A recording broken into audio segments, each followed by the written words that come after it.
자, 여러분 안녕하십니까? 김민숙 교수의 세법 용어 해설이 되겠습니다. 어떻게 좀 여러분들 도움이 되고 계시나 모르겠습니다. 어쨌든 여러분들께 용어 하나하나 공부하시다 보면 또 사례 하나 보시다 보면 여러분도 정말 전문가가 되실 수가 있습니다. 자, 이번 시간에는 우리가 이제 종합과세라는 용어가 되겠습니다. 종합. 자, 종합. 종합 말 그대로 직역을 하면은 합친다. 즉, 소득을 합쳐서 과세하는 것을 우리는 종합과세 이렇게 얘기를 하고 있습니다.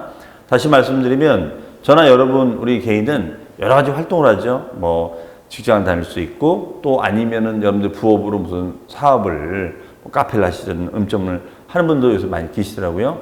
자, 그러면 급여소득도 있고 그 다음에 부업소득도 생깁니다. 그러면 우리 현행세법은 그런 소득을 합산해서 신고를 하도록 되어 있습니다. 이런 것을 우리는 종합과세라고 얘기를 하고 있죠. 그러면 이 종합과세라는 것은 뭐냐면 법이 정하는 기간, 이때 법이 정하는 기간은 우리가 보통 이제 세법적 용어를 빌리면 과세기간이다 이렇게 표현하고 있습니다. 그러면 이때 과세기간이라는 것은 정해져 있어요. 즉 1월에서 12월 말까지로 정해져 있는데 이것을 우리는 이제 과세기간이다 이렇게 얘기해요. 그래서 그 기간에 발생한 수입을 신고하는 겁니다. 그러면 여기에 보시면 각자에게 귀속도 좀 많이 어렵죠. 일체의 소득을 합산해서 종합해서 그 소득 금액을 과세 표준 기준금액으로 하여 소득세를 과세하는 방식을 말합니다. 그러면 우리가 이제 합산되는 소득의 유형이 있을 거 아닙니까? 자, 그걸 한번 좀 알아보면요.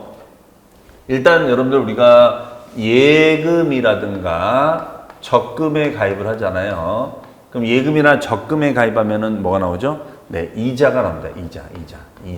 이자가 나오고, 그 다음에 주식에 투자를 해요, 주식. 자, 주식에 투자를 하면은 이거는 배당금을 우리가 받는 겁니다. 배당금.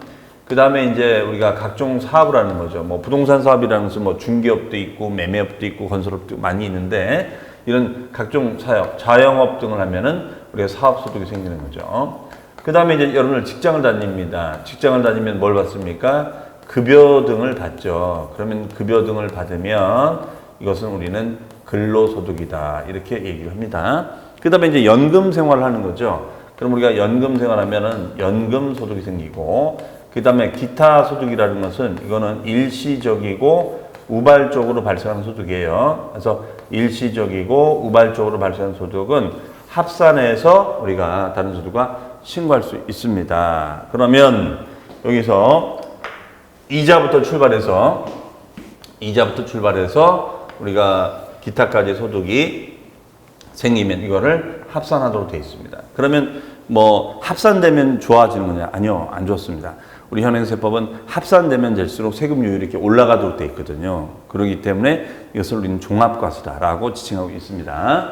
자, 그럼 예를 들어서 여기 보시면은 직장인 이 금면 씨는 급여 외에 최근에 경매로 상가를 낙찰받아 임대를 주고 있습니다. 그러면 이분은 급여 소득 말고 임대 소득도 생기고 있는 거죠. 이런 경우 이 금면 씨는 본인의 급여 소득 외에 상가 임대업 소득을 함께 신고해야 하는지 궁금해하고 있다. 이러한 경우 이 금면 씨는 합산하여 소득세 신고를 해야 되는지요? 라고 되어 있습니다. 그러면 이 개인의 소득은 이자, 배당, 사업근로, 연금, 기타 소득이 발생하는데 종합해서 과세를 하도록 되어 있고, 이런 소득은 합산하여 신고를 하도록 되어 있습니다. 그러면 합산되면 될수록 세금률이 올라가는 거예요. 그러면 이제 세금률은 6에서 42%까지 우리가 인상이 돼요. 그래서 6%, 10%대, 20%, 30%, 40% 이렇게 올라가도록 되어 있습니다. 그리고 그 소득이 되면 그 다음에 5월 달에 신고를 하도록 되어 있습니다. 자, 그러면 이것이 바로 종합과세 소득입니다. 이게 종합과세 소득이에요. 그러면 이제 우리가 5월 달에 신고하는 거, 이것을 우리는 뭐라고 하냐면 확정신고라고 하죠. 확정신고. 그렇죠?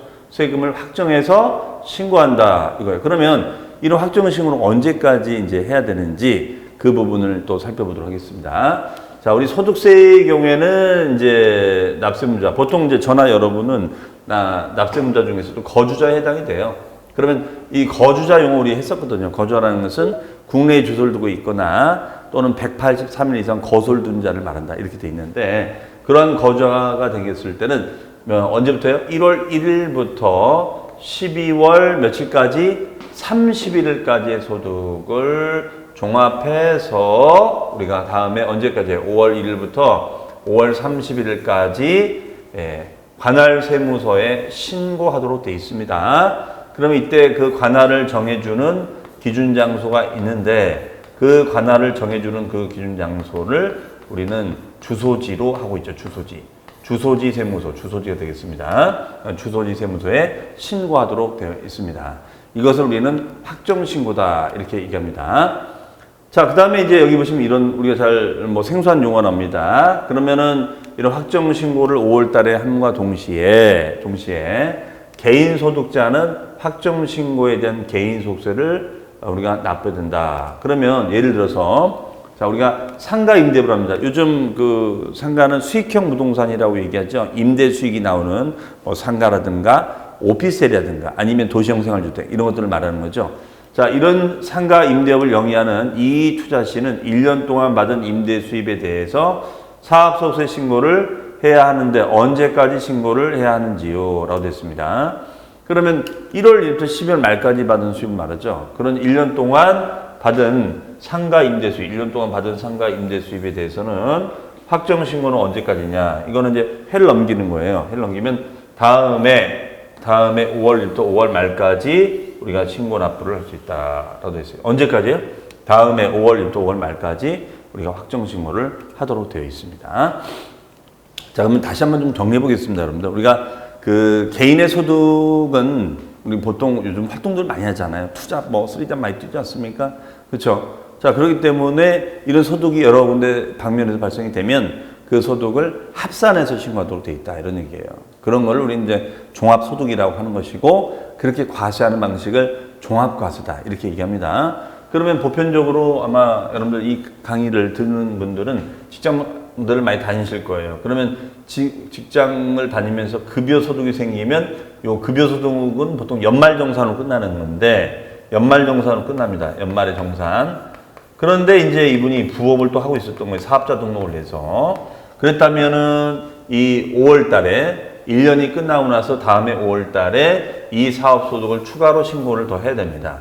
그래서 그러면 만약에 연말정산에서 냈던 세금이 있다면 어떻게 될 것인가? 그 세금은 이제 이미 냈으니까 차감을 받도록 돼 있어요. 자, 그러면 여기서 우리는 절세를 생각해 볼 수가 있잖아요. 그렇죠? 그럼 만약에 세금을 줄이는 절세를 생각한다면 여러분들 어떻게 하면 좋을까요?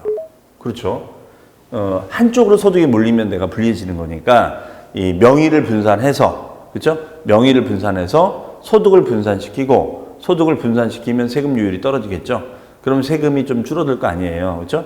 그래서 보통은 우리가 직장을 다니면서 내 이름으로 하기보다는 보통 누구 명의로 많이 합니까?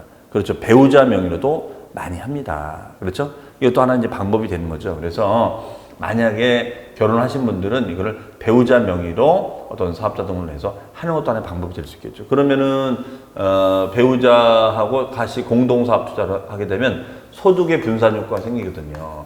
소득을 분산시키자.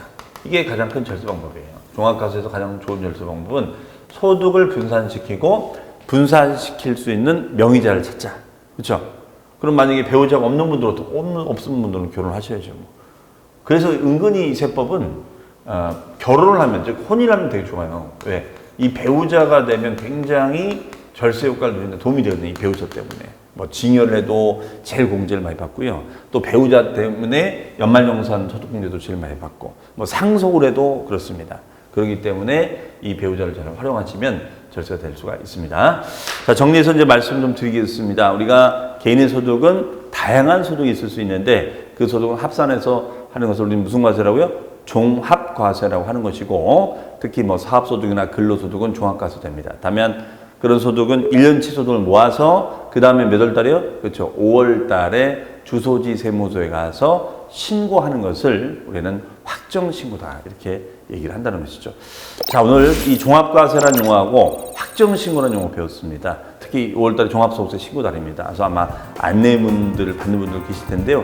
그 안내문 받으면서 이게 종합소득이구나, 그렇죠? 그렇게 이해를 하시면 좋을 것 같습니다. 자, 그러면 저는 다음 시간에 또 여러분 찾아뵙도록 하겠습니다. 수고 마치겠습니다. 감사합니다.